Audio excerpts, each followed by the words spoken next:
Bonjour à toutes et à tous, on espère que vous allez bien. Et on souhaite aujourd'hui vous accueillir pour ce culte Spi Sensation. Mais aussi vous saluer, vous qui êtes actuellement chez vous, qui n'avez pas pu venir, mais qui nous suivez aujourd'hui sur Internet. Donc merci beaucoup à vous. Aujourd'hui, le culte est un peu spécial, parce qu'il a été organisé par les jeunes de Spi Sensation. Le groupe de jeunes Spi Sensation. Et ces jeunes-là, pour ce culte, se sont beaucoup investis afin que l'on puisse rendre un moment de gloire à Dieu et pour qu'on puisse bien profiter du culte. Comme aujourd'hui, c'est la fête des pères, nous voulons d'abord souhaiter une bonne fête à tous les papas et que Dieu vous bénisse et bénisse votre famille. Vous êtes des super papas. Mais pour ce culte, nous voulons aussi rendre gloire à Dieu, notre Père. Et c'est ainsi le thème d'aujourd'hui qui s'intitule « Être en dialogue avec le Père ».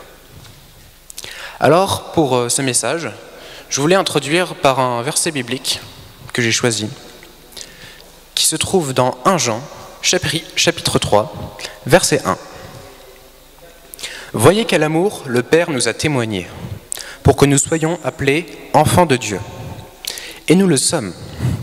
Si le monde ne nous connaît pas, c'est qu'il ne nous a pas connus. » Et ce verset montre l'amour que Dieu a pour nous. Même si on ne le connaît pas, Dieu est vraiment un papa qui nous aime beaucoup, qui a plein d'amour, et c'est vraiment génial. Alors avant que le culte commence, avant que les musiciens puissent jouer, je souhaite prier pour vous et pour que Dieu vous mette à disposition. Nous prions ensemble. Merci Seigneur mon Dieu d'être là aujourd'hui, merci pour cette belle journée. Seigneur mon Dieu, je te prie pour les personnes qui sont derrière leur écran actuellement, que tu puisses les bénir Seigneur mon Dieu, que tu puisses vraiment les mettre à disposition, que les personnes malades, que les personnes qui ont des problèmes Seigneur mon Dieu, quel que soit le problème, que tu puisses Seigneur les toucher et les réconforter. Merci Seigneur mon Dieu pour ce culte et sois béni Seigneur mon Dieu. Au nom de Jésus-Christ, Amen. Et bon culte.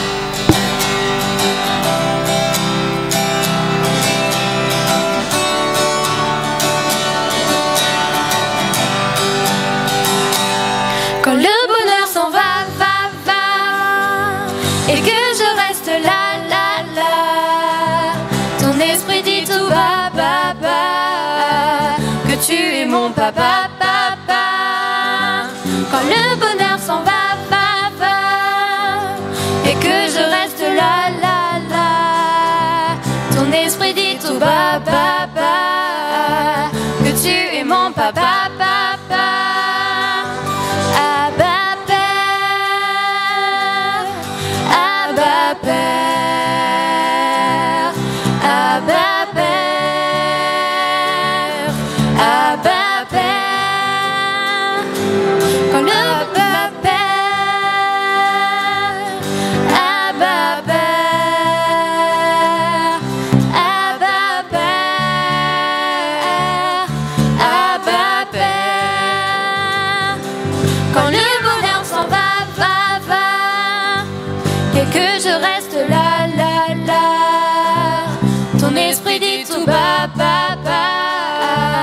Que tu es mon papa. Quand le bonheur s'en va, et que je reste là, ton esprit dit tout bas, que tu es mon papa.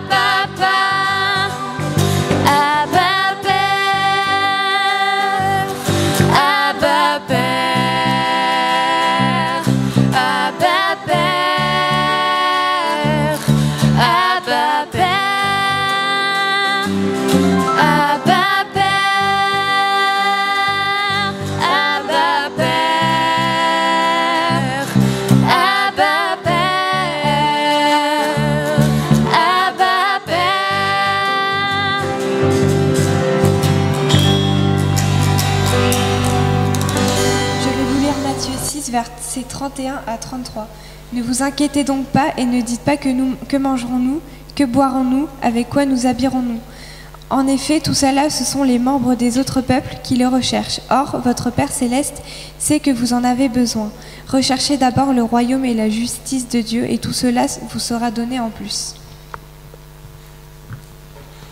Seigneur, je te remercie pour tous ces moments que tu nous permets de passer. Je te remercie pour de pouvoir venir encore une fois dans ta maison, Seigneur. Et je te prie que nos cœurs soient disposés à te recevoir et à ce que tu veux nous dire aujourd'hui. Et je te remercie vraiment pour tout ce que tu nous donnes et pour tous tes bienfaits, Seigneur. Merci encore. Amen.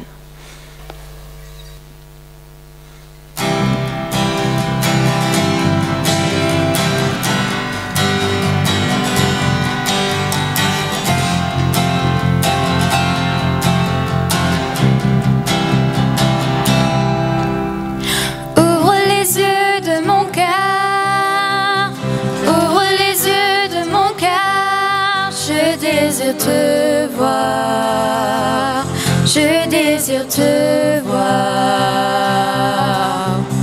Ouvre les yeux de mon cœur, ouvre les yeux de mon cœur, je désire te voir, je désire te voir.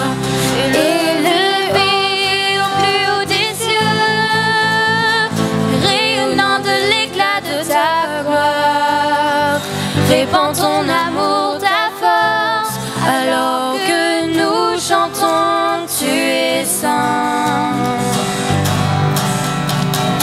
Ouvre les yeux de mon cœur, ouvre les yeux de mon cœur, je désire te voir, je désire te voir. Ouvre les yeux de mon cœur, ouvre les yeux de mon cœur, je désire te voir, je désire te voir. Élevé au plus haut des cieux, rayonnant de l'éclat de ta gloire, répands ton amour, ta force, alors que nous chantons, tu es saint. Oui, tu es saint, tu es saint, tu es saint, tu es saint, tu es saint, tu es saint, je désire te voir. Tu es saint, tu es saint, tu es saint, tu es saint, tu es saint, tu es saint, je désire te voir, je désire te voir, je désire te voir, je désire te voir.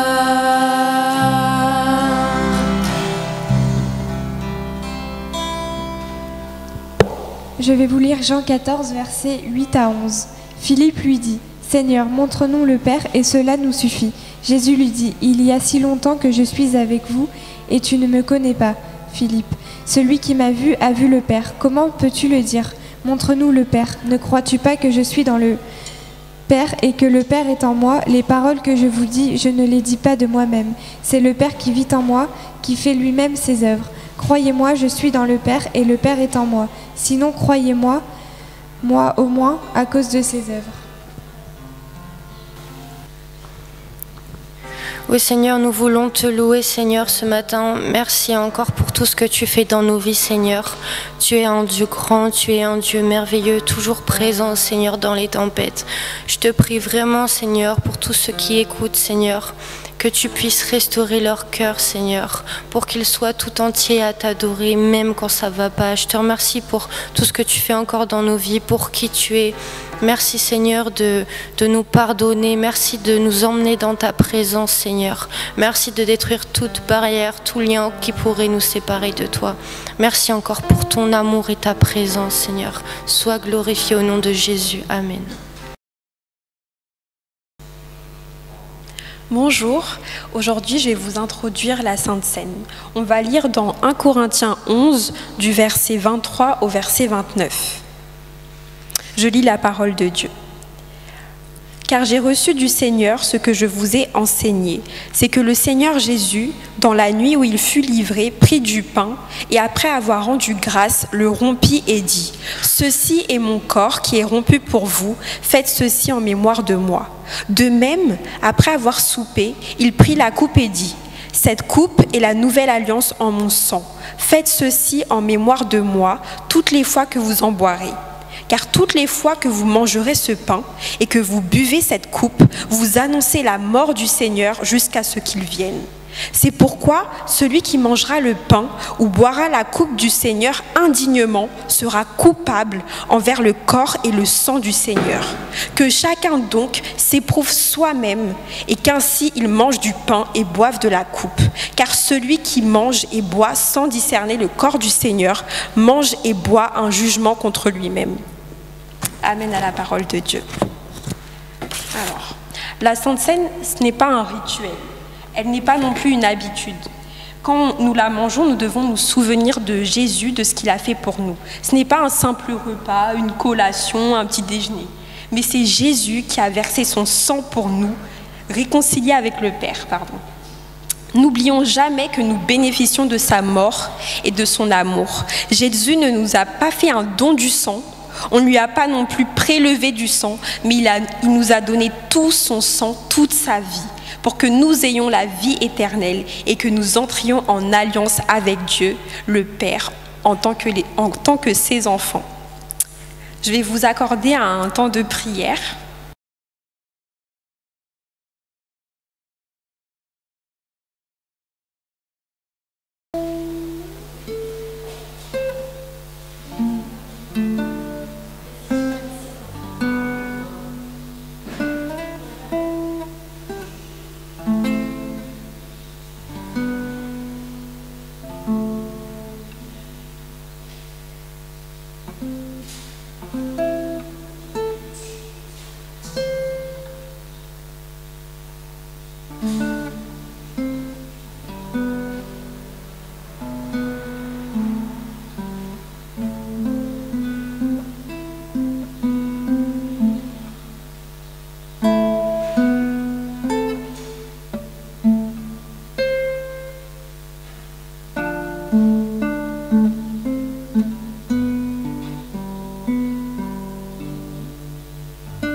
Et pour clôturer, je vais prier.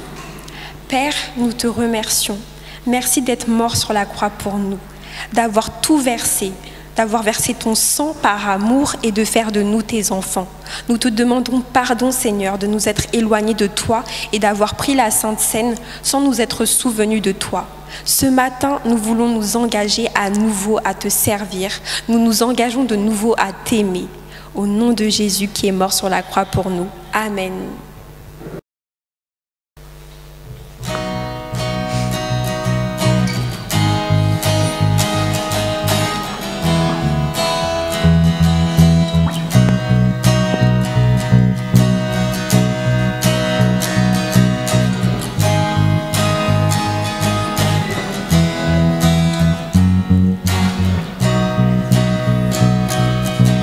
Je te donne mon cœur, il ne m'appartient plus. Ce que j'ai de meilleur, tout est pour toi, Jésus. Un parfum de valeur sur toi est répandu. C'est l'offrande de mon cœur. Je suis à toi, Jésus. Prends mon âme, prends mon cœur, je te donne tout. Prends ma vie, me voici, je te donne tout. Mon cœur est à toi, tout à toi.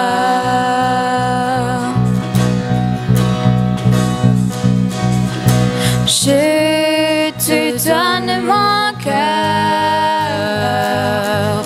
il ne m'appartient plus. Ce que j'ai de meilleur, tout est pour toi, Jésus. Un parfum de valeur sur toi est répandu. C'est l'offrande de mon cœur. Je suis à toi, Jésus. Prends mon âme, prends mon cœur. Oui, je te donne tout. Prends ma vie, me voici. Je te donne tout. Mon cœur est à toi, tout à toi. Prends mon âme, prends mon cœur, je te donne tout. Prends ma vie, me voici, je te donne tout.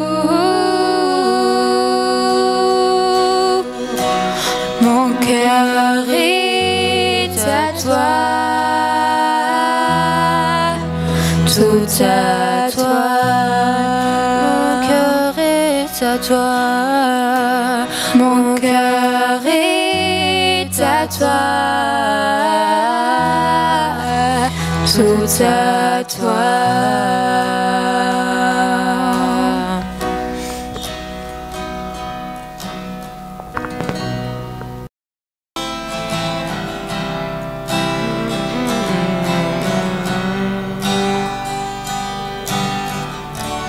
Digne l'agneau sacrifié, il est saint, il est saint. Un chant nouveau à celui qui siège sur le trône de grâce. Saint, oui, saint, trois fois saint, est le Seigneur Tout-Puissant, qui est et qui revient.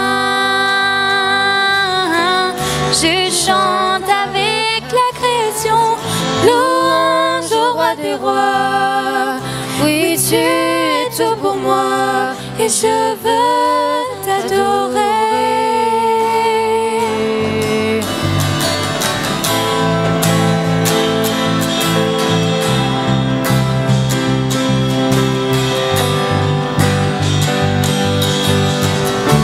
Saint des couleurs d'un arc-en-ciel, entouré d'éclairs, bruit de tonnerre. Louange, honneur et puissance, force et gloire sont à toi. Sagesse au roi des rois.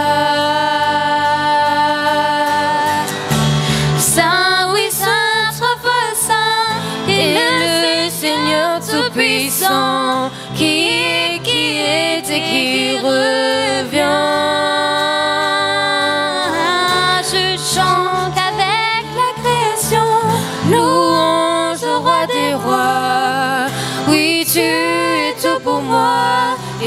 veux t'adorer.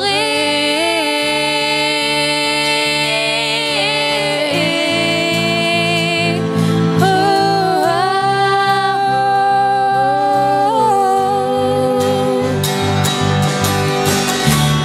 émerveillé, oui, bouleversé au seul écho de ton nom. Jésus, ton nom est puissance, souffle et source douce vie. Oh, quel mystère merveilleux.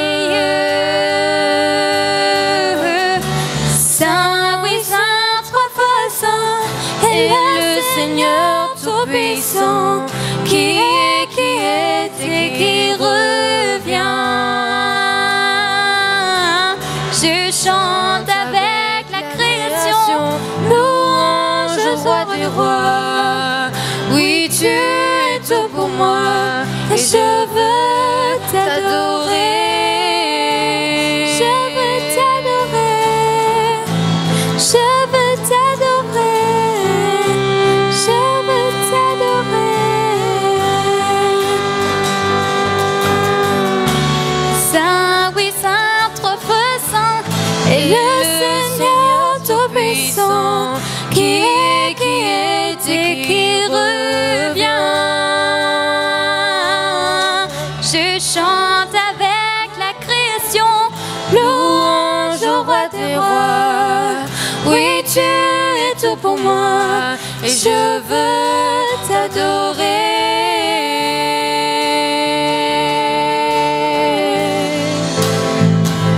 Je veux t'adorer. Et je veux t'adorer. Je veux t'adorer. Je veux t'adorer. Et je veux t'adorer. Oui, je veux t'adorer.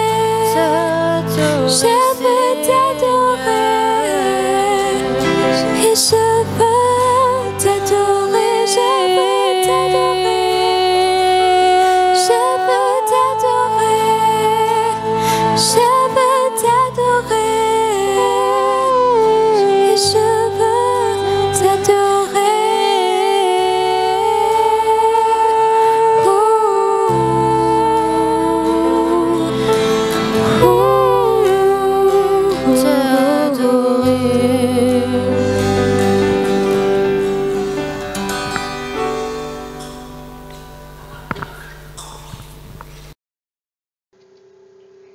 Bonjour à tous.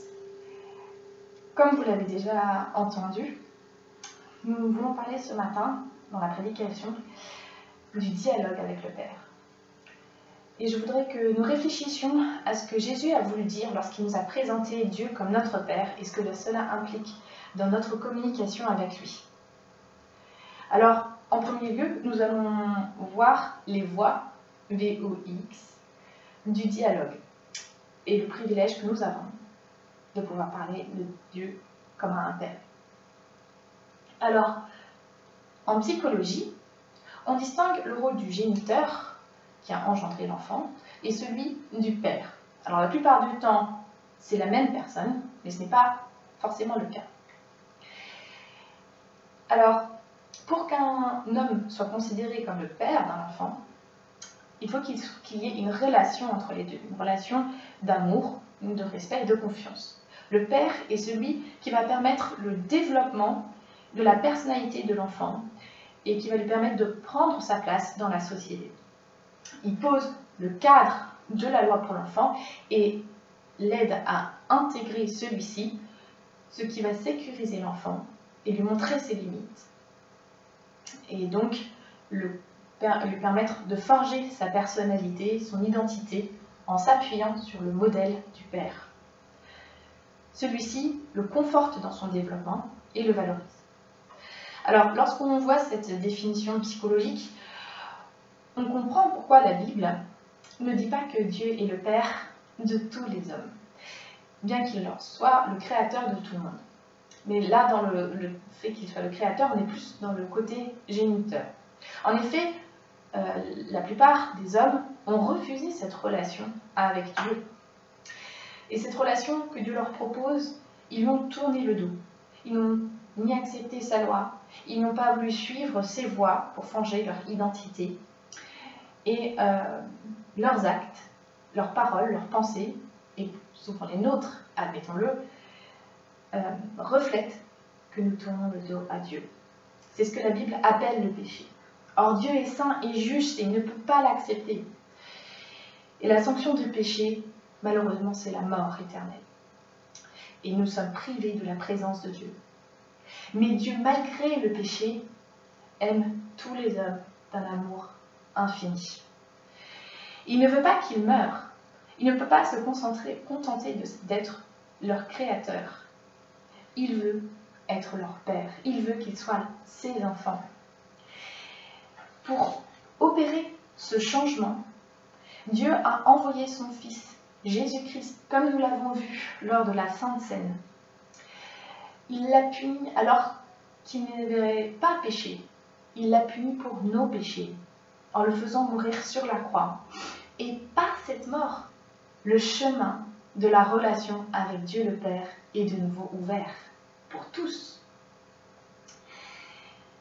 Et la Bible nous dit que Dieu a non seulement permis que nous puissions être de nouveau en sa présence, mais il nous a donné son esprit. Et que par son esprit, nous sommes bien ses enfants. C'est un peu comme le nom de famille. Par exemple, mon mari s'appelle Maxime Mornay, et si un enfant, par exemple Paul Dupont, l'appelle papa, ce serait très bizarre, parce qu'il ne s'appelle pas Mornay. Si par contre André Mornay l'appelle papa, André c'est mon fils, c'est normal, parce que c'est le fils de Maxime Mornay. Il porte le même nom, c'est un signe qu'il est bien son fils. Et de même, le Saint-Esprit nous a été donné comme signe que nous sommes enfants de Dieu. Dans Galates, on peut lire, versets 4 à 6, chapitre 4, « Lorsque le moment est venu, Dieu a envoyé son Fils, né d'une femme sous la loi, pour racheter ce qui était sous la loi, afin que nous recevions le statut d'enfants de Dieu. Et parce que vous êtes ses fils, Dieu a envoyé dans votre cœur l'esprit de son Fils, qui crie « Abba, Père ». Oui, l'apôtre Jean nous rappelle que c'est un privilège de devenir enfant de Dieu. Dès son premier chapitre, il en parle dans Jean 1. Et si nous sommes honnêtes, nous n'avons rien à faire pour devenir enfant de Dieu. De même qu'un enfant n'a rien à faire pour avoir un père. Il doit juste accepter la relation qui lui est proposée. Et toi, est-ce que tu as accepté cette relation que Dieu te propose? Est-ce que tu appelles Dieu ton Père? Est-ce que tu l'as accepté vraiment comme ton Papa céleste? Et si nous l'avons accepté, nous pouvons nous approcher de Dieu sans aucune crainte d'être jugés, sans aucune crainte de sa sainteté et de sa puissance, car son amour infini nous tient. Et rien ne pourra nous arracher à cet amour de Père que Dieu a pour nous. Et avec Paul, nous pourrons dire, en effet, j'ai l'assurance que ni la mort, ni la vie, ni les anges, ni les dominations, ni le présent, ni l'avenir, ni les puissances, ni les hauteurs, ni les profondeurs, ni aucune créature ne pourra nous séparer de l'amour de Dieu manifesté en Jésus-Christ, notre Seigneur. Alors, dans cette deuxième partie, nous allons parler des voies, V-O-I-E, du dialogue avec notre Père Céleste et comment Dieu s'implique à fond dans ce dialogue. Alors, en premier point, nous allons voir comment Dieu s'implique lorsque nous parlons à Dieu notre Père. Alors, parler à Dieu, ça s'appelle prier, et une prière, ce n'est pas plus compliqué que s'adresser à son Père. Le terme Abba, qui est utilisé dans la Bible, signifie père dans le langage d'enfant, en araméen, et c'est un des rares mots qui a été conservé dans cette langue, dans le Nouveau Testament qui a été écrit en grec. Ce qui nous montre l'importance de ce mot. Et en effet, Jésus l'utilisait lui-même lorsqu'il s'adressait à Dieu en priant. Est-ce que vous avez déjà prié Dieu en l'appelant Père, ou Papa, ou Abba? Ou est-ce que vous l'appelez Seigneur? Et le poids des mots est important quand on s'adresse à quelqu'un. Le choix de comment on l'appelle est important.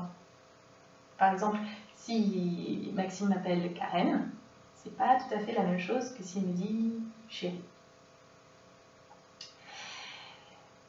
Et lorsqu'un enfant dit à son père papa, il fait résonner dans ce mot tout son amour, sa dépendance totale et son entière confiance et l'acceptation de l'autorité paternelle. Lorsque je dis à Dieu papa, je sais qu'il m'écoute, qu'il m'aime et qu'il veut le meilleur pour ma vie. Mais que dire lorsque nous parlons à notre Père céleste? Et comment le lui dire? Jésus nous guide dans ce dialogue, dans Matthieu au chapitre 6. Quand vous priez, dit-il, ne soyez pas comme les hypocrites. Ils aiment à prier debout dans les synagogues et au coin des rues pour que tout le monde les voie. Je vous le déclare, c'est la vérité, ils ont déjà reçu leur récompense. Mais toi, lorsque tu veux prier, entre dans ta chambre, ferme la porte, prie ton Père qui est là, dans cet endroit secret, et ton Père qui voit ce que tu fais en secret te récompensera. Quand vous priez, ne répétez pas sans fin les mêmes choses comme les païens. Ils s'imaginent que Dieu les exaucera s'ils parlent beaucoup.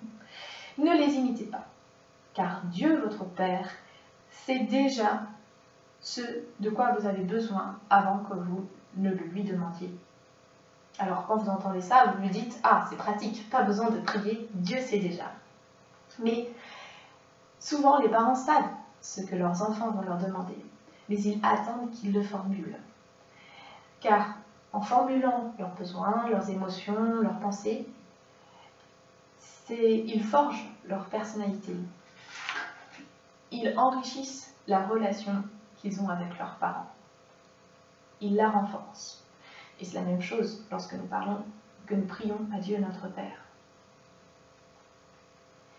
Ce que ce passage veut nous dire, c'est qu'il ne faut pas chercher des formules compliquées, qu'il ne faut pas avoir peur de ne pas trouver les bons mots pour s'exprimer, parce que Dieu nous comprend parfaitement. Alors disons-lui simplement ce que nous avons sur le cœur. Jésus continue dans le même passage par une prière qui nous donne un exemple pour nous adresser à Dieu. Voici comment vous devez prier, dit-il. Et il commence. Notre Père qui est dans les cieux, que chacun reconnaisse que tu es saint. Lorsque nous prions, il est bon de se rappeler à qui nous nous adressons. Nous parlons à notre Père, certes, mais il est Dieu. Alors, rappelons-nous son amour de Père, mais faisons preuve d'humilité et de révérence. Jésus continue. Que ton règne vienne, que chacun sur la terre fasse ta volonté, comme elle est faite dans le ciel. Cherchons à nous placer dans la volonté de Dieu. Cherchons son royaume et ayons en tête que c'est lui que nous cherchons en premier. Cela permet d'éliminer un certain nombre de demandes qui se trouveraient sur notre liste et de se souvenir que Dieu est souverain dans le choix de nous accorder ou non ce que nous demandons. Et c'est cette attitude aussi que Jésus avait lorsqu'il a prié à Gethsémani, « Abba Père, pour toi tout est possible. Éloigne-moi cette coupe. » Il parlait de sa mort. Cependant, a-t-il continué, qu'il arrive non pas ce que moi je veux, mais ce que toi tu veux. Et lorsque Jésus continue cette prière du Notre Père, il dit « Donne-nous aujourd'hui notre pain nécessaire. » Demandons à Dieu le nécessaire et non le superflu. Dans Éphésiens, on peut dire que notre Père, dans son amour et sa puissance, peut réaliser infiniment au-delà de ce que nous demandons et de ce que nous pensons. Et de nombreux enfants de Dieu peuvent en témoigner. Jésus continue. Pardonne-nous nos torts comme nous pardonnons aussi à ceux qui nous ont offensés. Oui, on demande souvent pardon à Dieu, mais qu'il est difficile pour nous de pardonner, n'est-ce pas? Jésus poursuit. Et ne nous expose pas à la tentation, mais délivre-nous du mal. Alors un enfant, quand il est agressé, il sait que son père est plus fort que lui-même. Et il va chercher son père pour le protéger. Et quel père refuserait à son enfant la protection? De même, dans nos petites et nos grandes luttes du quotidien contre le mal, nous avons un allié de poids, notre Père céleste, le Dieu tout-puissant. Alors faisons appel à lui. Et Jésus de conclure sa prière par « Car c'est à toi qu'appartiennent le règne, la puissance et la gloire pour toujours. Amen. » N'oublions pas de rendre gloire à Dieu, notre Père, pour tout ce qu'il accomplit. Alors, peut-être qu'avec tout ce que je vous ai dit aujourd'hui sur la façon de prier et de dialoguer avec Dieu, notre Père, vous pensez que vous n'allez pas y arriver, que vous ne saurez pas trouver des mots. Alors je voudrais vous rassurer et vous encourager avec les versets suivants de Romains 8, 26 et 27. De même, l'Esprit Saint aussi nous vient en aide parce que nous sommes faibles. En effet, nous ne savons pas prier comme il faut. Mais l'Esprit lui-même prie Dieu en notre faveur avec des supplications qu'aucune parole ne peut exprimer. Et Dieu, qui voit dans les cœurs, comprend ce que l'Esprit Saint veut demander, car l'Esprit prie en faveur des croyants, comme Dieu le désire. Ainsi, nous avons vu que Dieu, le Fils, et le Saint-Esprit nous aident à dialoguer avec Dieu le Père. Alors, toujours en examinant les voies VOIE du dialogue avec notre Père, j'aimerais vous inviter à voir comment Dieu s'investit lorsque le Père nous parle. Alors, durant le confinement, nous sommes passés maîtres dans l'art de la communication avec les personnes que nous ne pouvions pas voir matériellement en face. Mais il y a de quoi se sentir démuni dans le dialogue avec notre Père Céleste. D'une part, il n'a pas de téléphone, il n'a pas de compte WhatsApp, ni Instagram, ni Twitter, et il ne fait pas d'invitation Zoom. Alors, comment entendre sa parole? Tiens, justement, la Bible nous parle de la parole de Dieu. Jean dit, dans son premier chapitre, « Au commencement était celui qui est la parole de Dieu. Il était avec Dieu, et il était lui-même Dieu. Celui qui est la parole est devenu homme, et il a vécu parmi nous. Nous avons contemplé sa gloire, la gloire du Fils unique, envoyé par son Père, plénitude de grâce et de vérité. » Vous l'avez compris, Jean parle de Jésus-Christ et dit qu'il est la parole de Dieu. D'ailleurs, Jésus a affirmé plusieurs fois que ce que lui disait, cela lui était enseigné par son Père, dans le même évangile de Jean au chapitre 8. Or, dans la Bible, Matthieu, Marc, Luc et Jean ont retranscrit les paroles de Jésus, et par là même, les paroles du Père donc. Et nous pouvons donc nous mettre à l'écoute du Père en lisant les évangiles, en lisant les paroles de Jésus. Dieu nous a donné un autre moyen pour entendre sa voix, il nous a donné le Saint-Esprit. Vous vous souvenez, nous en avons parlé lorsque nous avons vu que nous sommes devenus enfants de Dieu. Et Paul écrit, « Or, c'est à nous que Dieu a révélé ce secret par le Saint-Esprit. En effet, l'Esprit peut tout examiner, même les plans de Dieu les plus profondément cachés. Dans le cas d'un homme, seul son propre esprit connaît les pensées qui sont en lui. De même, l'Esprit de Dieu connaît les pensées de Dieu. » Nous pouvons donc demander à l'Esprit Saint de nous révéler ce que le Père a à nous dire. La parole de Dieu, le Père, se transmet alors comme une pensée, une conviction implantée dans notre cœur par l'Esprit. C'est comme des certitudes. Paul nous explique aussi, dans 2 Timothée 3,16, que toute l'Écriture la Bible, a été inspirée par Dieu. Nous pouvons donc trouver ce que notre Père Céleste veut nous dire dans la Bible.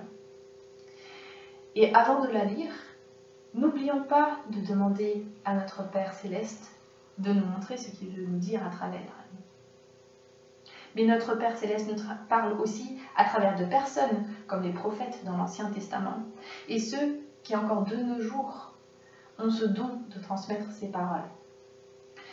Il parle aussi par ceux qui prêchent, comme Paul encourage Timothée dans 2 Timothée 4, 1 à 2. « Je te demande solennellement devant Dieu et devant Jésus-Christ, qui jugera les vivants et les morts, je te le demande au nom de la venue du Christ et de son royaume, prêche la parole de Dieu, avec insistance, que l'opposition soit favorable ou non, soit persuasif, adresse des paroles de reproche, d'encouragement, et enseigne avec une parfaite patience. » Vous voyez, l'attitude que Timothée est appelé à avoir, c'est celle d'un père envers son enfant, non pas parce que lui-même est le père, mais parce qu'il transmet la parole du Père.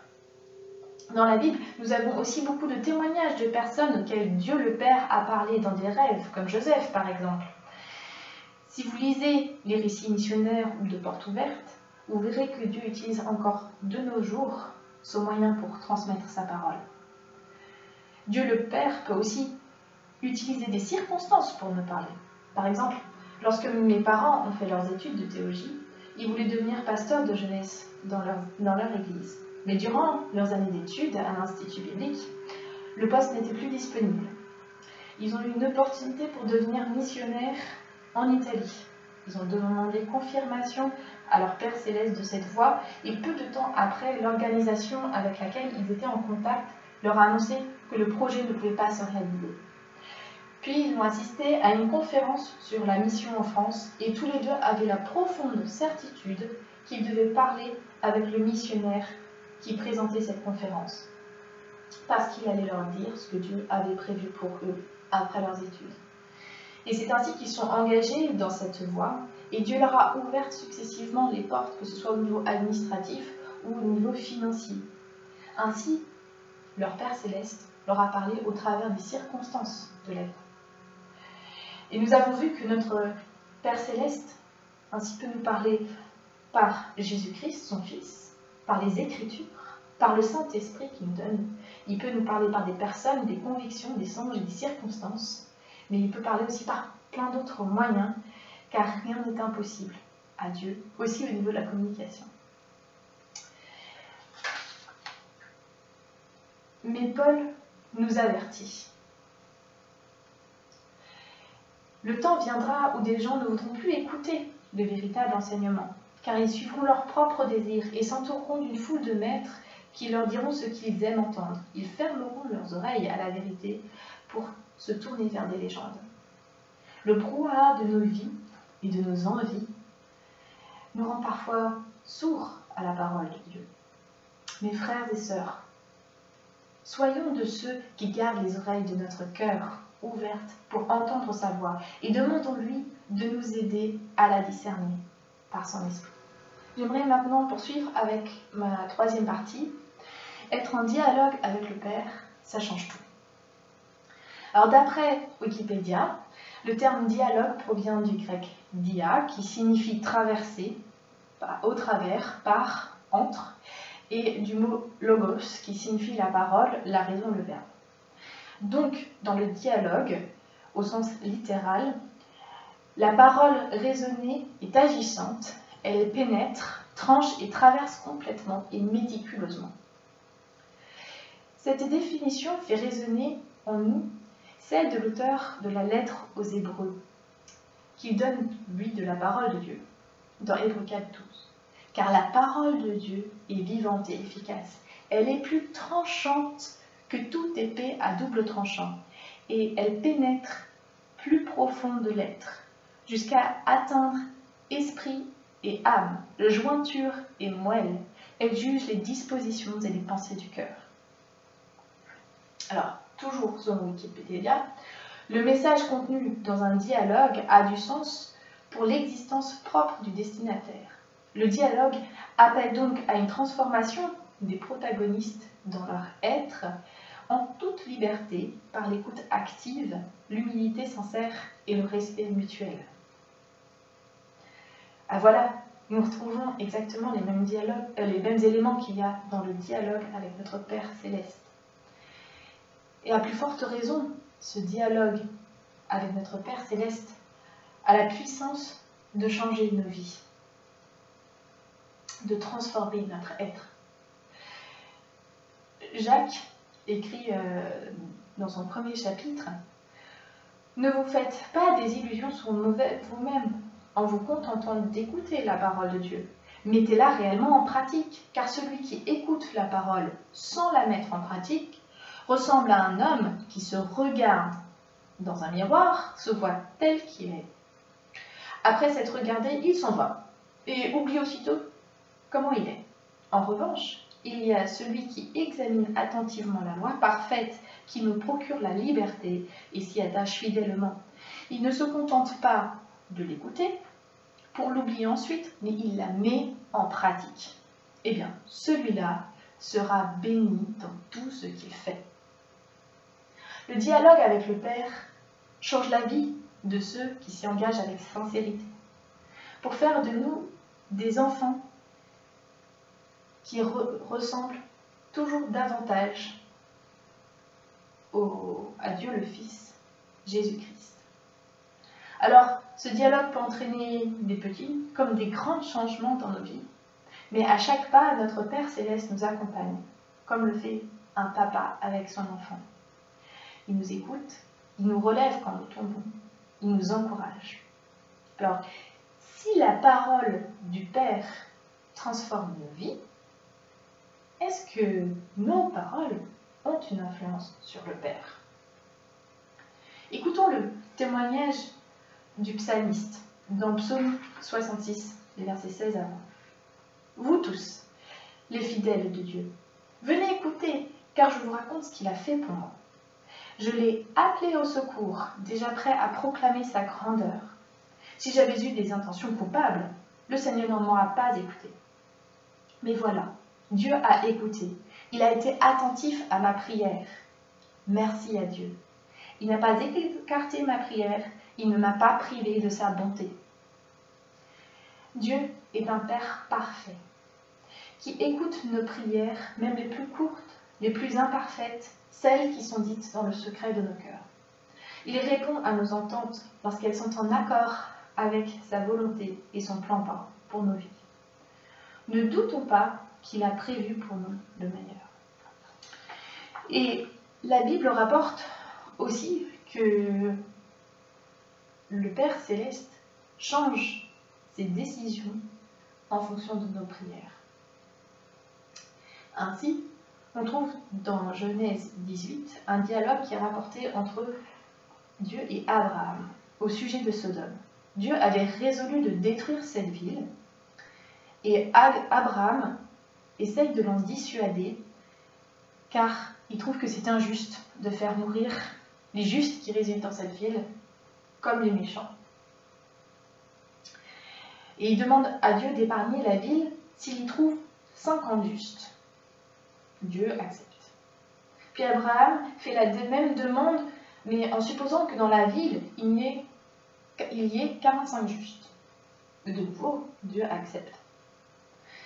Et ainsi de suite, Abraham le pousse à revoir son jugement. S'il trouve dans la ville 30 justes, puis 20, puis 10. Et à chaque fois, Dieu est prêt à revoir ses plans en fonction de la demande d'Abraham. Nous savons qu'au final, il n'y avait même pas 10 justes dans la ville et qu'elle a fini par être punie et détruite par Dieu.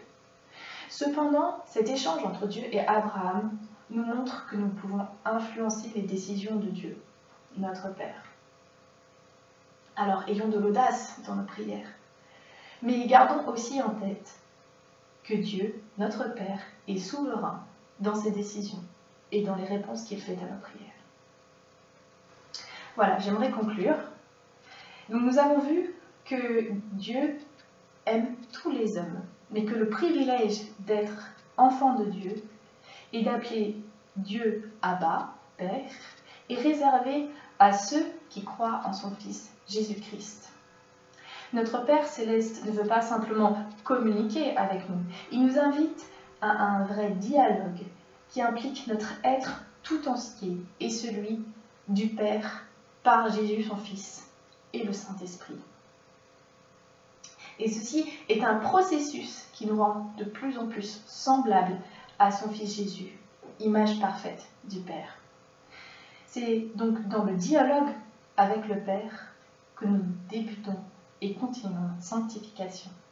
Paradoxalement, pour grandir et forger sa personnalité dans le dialogue avec notre Père céleste, nous devons redevenir comme des enfants, l'aimer de tout notre cœur, lui faire confiance et lui obéir. Ce dialogue veut développer notre personnalité en Dieu, pour faire de nous les héritiers de Dieu. Comme Jésus le dit, laissez les petits enfants, ne les empêchez pas de venir à moi, car le royaume des cieux est pour ceux qui leur ressemblent. Amen. Voilà, j'espère que je vous ai donné envie de prier en appelant Dieu Père, Papa ou Abba, comme vous voulez, et d'avoir cette attitude d'enfant vis-à-vis de Dieu dans vos prières. Et maintenant, j'aimerais que tous ensemble, nous puissions prier cette prière que Jésus nous a enseignée. Je vous demande de vous lever et Juliette va nous guider durant ce temps. Maintenant, je vous invite à prier la prière que Jésus nous a enseignée. Notre Père, qui es aux cieux, que ton nom soit sanctifié, que ton règne vienne, que ta volonté soit faite sur la terre comme au ciel. Donne-nous aujourd'hui notre pain de ce jour. Pardonne-nous nos offenses, comme nous pardonnons aussi à ceux qui nous ont offensés. Et ne nous laisse pas entrer en tentation, mais délivre-nous du mal. Car c'est à toi qu'appartiennent le règne, la puissance et la gloire pour les siècles des siècles. Amen.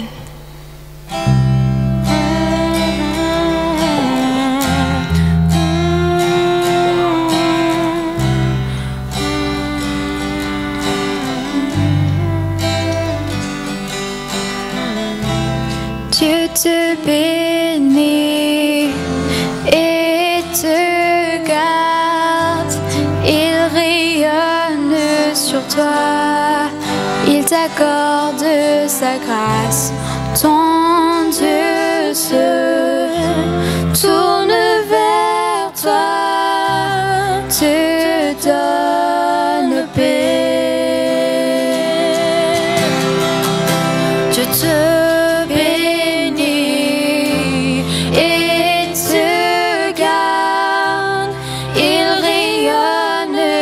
toi, il t'accorde sa grâce, ton Dieu se tourne vers toi, te donne paix.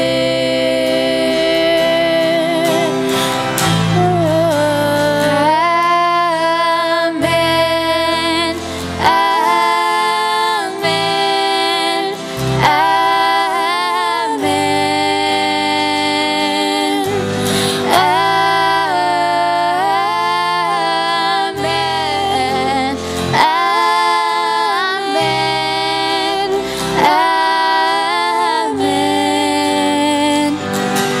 sa faveur reste sur toi pour plus de 1000 générations, sur ta famille et tes enfants et les enfants de leurs enfants, que sa présence t'environne avec toi, à tes côtés, qu'elle t'inonde et t'entoure.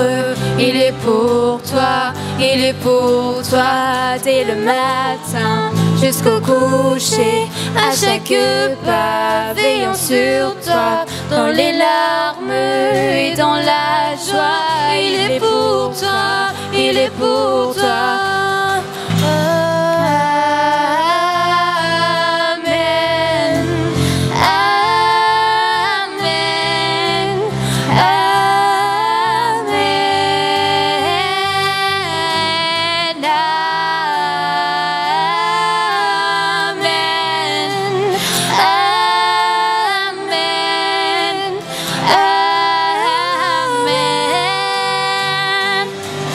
sa faveur reste sur toi pour plus de 1000 générations, sur ta famille et tes enfants et les enfants de leurs enfants, que sa présence t'environne, là avec toi, à tes côtés, qu'elle t'inonde et t'entoure.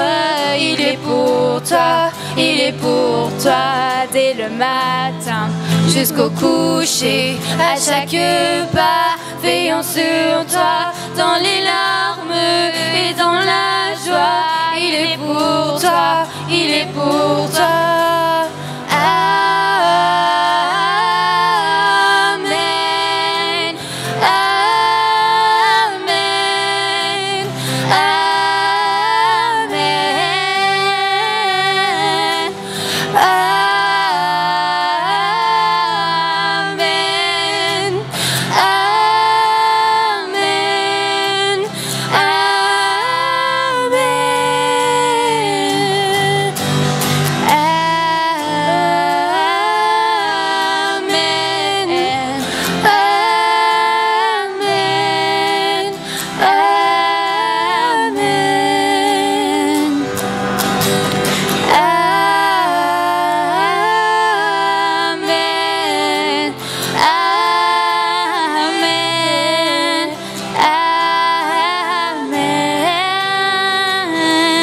que sa faveur reste sur toi pour plus de 1000 générations, sur ta famille et tes enfants et les enfants de leurs enfants, que sa présence t'environne, là avec toi, à tes côtés, qu'elle t'inonde et t'entoure.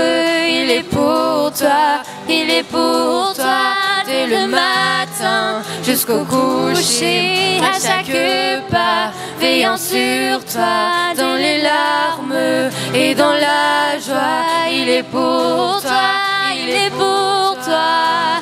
Amen, amen, amen, amen, amen, amen.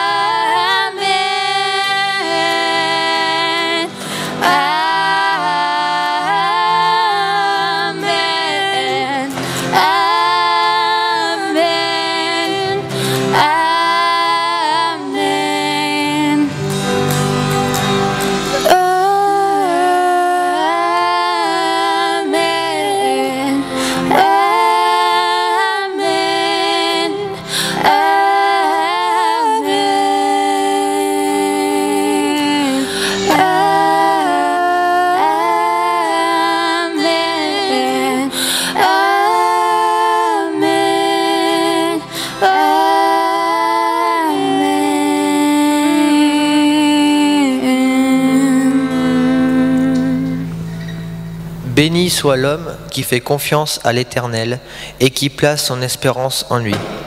Il ressemble à un arbre planté près de l'eau et qui étend ses racines vers le cours d'eau. Il ne s'aperçoit pas de la venue de la chaleur et son feuillage reste vert. Lors d'une année de sécheresse, il ne redoute rien et il ne cesse pas de porter du fruit. Jérémie 17, versets 7 à 8.